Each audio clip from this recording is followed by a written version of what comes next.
First of all, my name is Bruce Rosner, and I'm the president and co-founder of GreenLifeTech Corporation, a company dedicated to promoting the preservation of fresh fruits and vegetables, one of the most precious commodities we have on Earth, actually. And I'd like to, first of all, thank the panelists and PitchBreakfast staff for having us here today. To get started, just give you a little background, I was raised on a farm where we grew a lot of our crops, fruits and vegetables, and we canned them and froze them so we'd have them throughout the year. Nowadays, we have access to fresh produce, and that's good news because they're tastier and they're healthier. Unfortunately, they go bad. As you're probably aware, every day in your home, you throw out produce. Over a third of all the produce grown is never consumed, it's disposed. The cost to us is over $240 billion a year in the US, $2.6 trillion worldwide. Out of that, over half of it occurs in the household where we have about $145 billion a year in losses.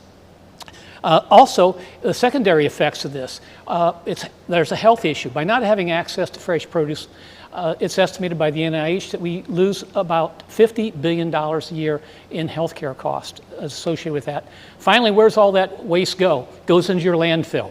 And the landfill's over 300 million pounds every day in the US. That's 5 football stadiums every day. So what's the solution? How do we reduce this down? Well, in order to ripen and over-ripen, you have to have ethylene produced by the plant and oxygen, which is in the air. So the combination of two allows you to ripen and over-ripen your fruit, unfortunately.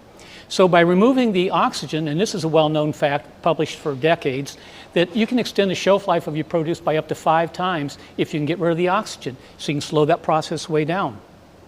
What we've done is, obviously we didn't invent the idea of removing the oxygen, but we developed a capability and patent pending technology to remove the oxygen in a cost-effective way. It's just circulating the air in a closed environment such that the oxygen is removed, placed back into the air, and so on. As a secondary effect of this, we also place ozone in the chamber at the end of the process, and that's an option depending on the end user, so that you can destroy all the bacteria. It's environmentally safe. As I say, the oxygen removed is mechanically removed, placed back into the air. And the ozone, if you're not familiar with it, is O3. It's an unstable element or form of oxygen, decays back into O2, and again, dispersed back into the air. Our first product here shown is the Fresh Defend Home Unit. And I have a unit set up over here, which you can look at later if you'd like. But it's very simple. Simply open the container up, place your items inside, you close it, it circulates the air, takes the oxygen out, and again, option of the ozone. It also has the ability to operate separate containers, so that if you want to have extra space, or you want to refrigerate items, because there are a lot of fruits and vegetables we refrigerate, you can do so. It also has an option of a wine bottle. When you've opened a bottle of wine, as you're probably well aware of, a lot of that is lost because you don't use it within a certain amount of time. So we can extend its shelf life. And so these products demonstrate the commercial applicability of our technology, which can be applied across the entire food chain.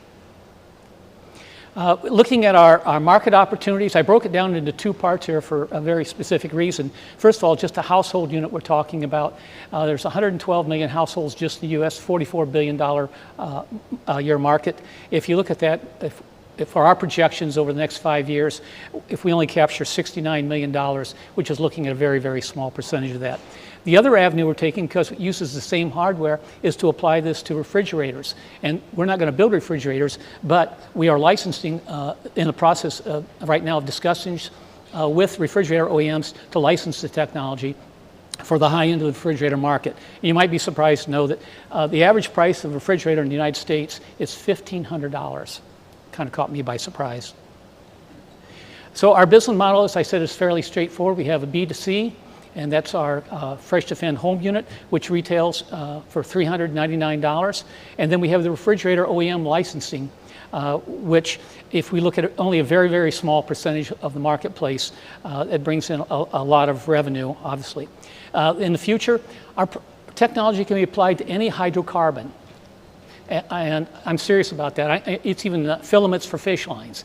They all deteriorate in oxygen. So anything you want to extend the shelf life. And right now, as a matter of fact, we're preparing an SBIR proposal for transfusion blood. You might find that hard to believe, but it deteriorates because of oxygen as well. If you look at a comparison of our technology, We have no direct competitor, and by that I mean we have nothing out there that removes the oxygen in a fashion we do. There's technology out there to coat the fruits and vegetables with a chemical so that the oxygen can't penetrate, and that's fairly well known, unfortunately. Also, we have alternative methods, preservation and so on, as you might imagine, and we don't compete with refrigeration, we work in conjunction with them. At the present time, we've raised close to $700,000 through SBIR contracts, equity raise, and so on. And with that money, we've developed our first product, as I mentioned. We showcased this at the CES in January in Las Vegas, and right now we're engaged with a number of major refrigerator OEMs. We have a very exhaustive team here, everything from development, engineering, manufacturing, and so on, right up through worldwide sales and distribution of our product.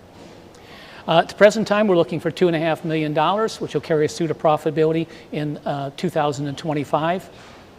And we're looking at an exit strategy of we feel we can sell the company off or merge very easily because we across so many vertical and horizontal markets. Also, because of our high margins and so on, we would be a target for IPO.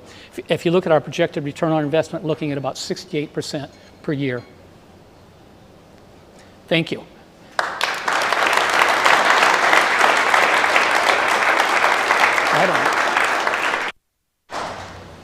So, Bruce, you were talking about the two markets that you intend to address.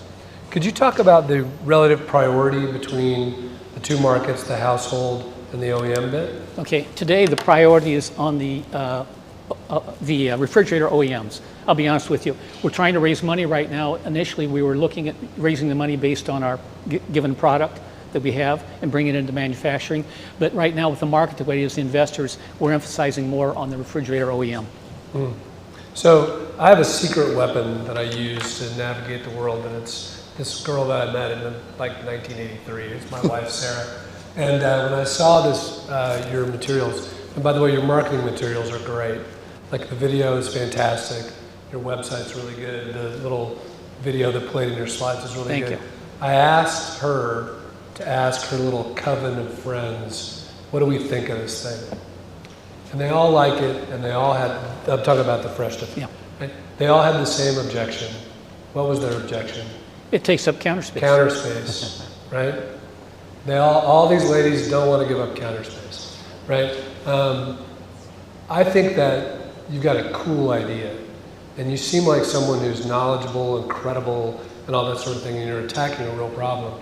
I'm glad to know that you're focused on the OEM thing, because I think it's going to be a hard slog to get someone to put something on their counter. We agree, and we've heard the same feedback, and I appreciate your wife's comments and so on. It's too big, it's too small. Some people want it bigger for a larger family, and some people want it smaller, take up less space.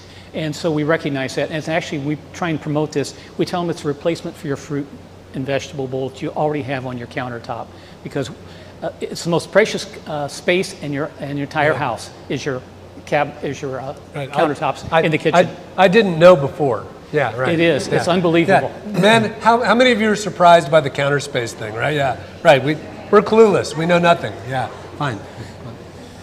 Well, as you can see, it does take up a little bit of space, but again, a little more than probably your present fruit or vegetable bowl that you use. So Bruce, first of all, congrats on your traction. 3 patent pendings, you've raised some money. It sounds like you're going down a good path, so congrats on that. Great news. I'm surprised that you came back with a refrigerator OEM, because the marketing materials, you brought in your unit, and I apologize I didn't help you with your box this morning. I had no idea you were bringing units in. But yeah, I was surprised that you said refrigerator, because my questions were going to be, okay, if you're going to develop a consumer product, how are you going to sell it? Are you going to go to Target and Walmart and sell it on the shelves? Are you going to do it online? Exactly what the sales strategy, because it's two different. Yeah. And so since you're focused on the OEM, what's your approach for going to them? Because these are big companies and you're awesome, but you're little, right? Yeah. How are you going to get traction with these big guys? I'd like to think we're small, flexible. Good. But actually, the reason we have planned this out over the last 2 years to bring out the product and use that as leverage. Excuse me. When we went to the CES in Las Vegas, I don't know how many of you have ever been there, but it's attended by 150,000 people and probably 5,000 companies, promotions there. We had two reasons for going there. We wanted to demonstrate our unit, the Fresh Defend Home, but also we wanted to leverage that to talk to the refrigerator OEMs. And you might be surprised, but two of the largest refrigerator OEMs in the country came to our booth, and we met two others. And I can't give you their names, we're under NDAs and all this, but they are some of the largest refrigerator manufacturers in the world. And the other thing you're probably going to be shocked about, and I was shocked, so I can share this because it's outside of our NDA. When they approached us, they told us, every one of them told us the same thing. Their crispers are little value. You might find that hard to believe if you've got a crisper yourself. Does it really keep your stuff fresher? Not much, if any. And they admitted that to us. And I was thinking, you probably don't want to share that information, but all four of them told us the same thing. They need something that extends the shelf life of the produce in the refrigerator. So we got great feedback from them and positive. Like I say, we're under NDA with 4 of these, and right now we're building up evaluation systems to deliver them so that they can evaluate them with the system and so on. So will it be a unit that fits into a crisper drawer, or exactly what is the technology behind the refrigerator? The technology is exactly the same here. The only thing is you'll have hoses. The system will be on the outside, if you like, or bottom of the refrigerator. It will not be inside the crisper, no. When you close your crisper door, it'll be designed so that it's airtight, and it circulates the air in there, taking the oxygen out and so on. And I want to be very clear too, people, I should have said this during the presentation. This is not a vacuum system. A lot of people look at it and say, oh, you're vacuuming that out. No, this operates at atmospheric pressure, actually about minus 0.1 psi. Circulate that air, take the oxygen out, and so on. So we don't have to spend a lot of money on the containers, the external containers, our system, or the crisper to get it airtight. Just have that sealed around there. When you push it back, it'll automatically come on, run the system, and take the oxygen out. And what's the retail price that through the refrigerator OEM? Is it $399? What's it going to add to the cost of a refrigerator?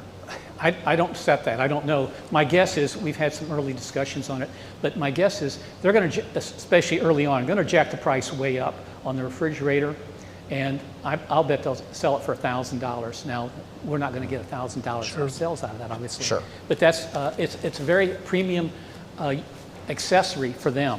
And like I say, they need it.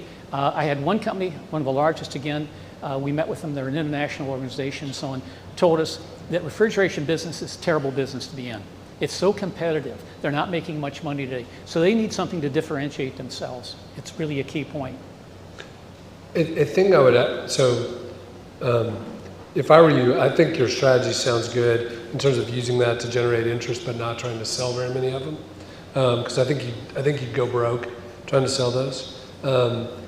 I would advocate to you that finding a few people, I'm always amazed at how generous people are with their knowledge. And I think you should find some people who have experience at being a licensor or a licensee in the appliance space. There's a lot of Electrolux people here in Charlotte, North Carolina, and learn that game from them. Because I don't know if you've played that game, but it seems like that's a game where being a rookie, it would be easy to lose. I agree with you 100%. We'd like to be all things to all people. We're not. We are actually looking at advisors, and we've also just recently joined Launch CLT, and we have a couple of advisors out there in this area. So exactly what you say. I've got experience. My background is all high-tech electronics, so it's a big switch for me. I've done licensing within there with worldwide organizations and so on, but I've never done the consumer and appliance, things like that. So we need people with expertise in that area. Let's talk after, because there's a person I think I could introduce you to who, I don't know what utility they'd have, but they've swum in this pond. Yeah. Okay, I appreciate it. Can we let that? Yeah, we have 2.5 minutes. So let's somebody, who's got a question for Bruce? Audience. Who's got something they want to say to Bruce? Oh, come on. There you go, yeah. Are you looking at any applications like hotels, quick serve, like Starbucks? I can see that sitting on the counter at Starbucks. We're not looking at the commercial line. I shouldn't say that. We're not going forward at the present time in those areas. We have a lot of feedback, especially when we came out of CES. We got approached by a number of major companies, like Subway is an example, and some others and so on. But we're a small company. We got to do one thing and do it well. So walk before we run. But eventually, yeah, we want to apply this across the entire food chain and beyond. Medicine, we've been approached on that. As I said, this blood bank issue, I was shocked by when it first came to us. I'm saying, well, they've got those big, those bags, and they're sealed. They leak oxygen. That's the problem. So a lot of different areas. We just have to be careful that we don't spread ourselves too thin. And the only reason we're doing the blood one, in all honesty, is because it's an SBIR contact. Yes. So I do not know your market at all, but I do have a wife who is militant about the countertop thing, 100%. Like, keys don't go on it, nothing. So when we went looking for a microwave costs $80 at Target. We spent $1,200 on a microwave because it fits specifically in a drawer, actually. And so that's just a point of information, right? Especially if you're thinking about maybe smaller number of units where you can make much more margin for basically the same product in a slightly different package. We have it in our plans ahead. We call Fresh Defend Micro. It'll just be the hardware side there about the size of a Keurig, and you can attach that underneath your cabinets and run things externally, the accessory units and so on with it. For that very reason, we wanted to come out with a showcase piece. Yes. And thank you, Bruce. Okay.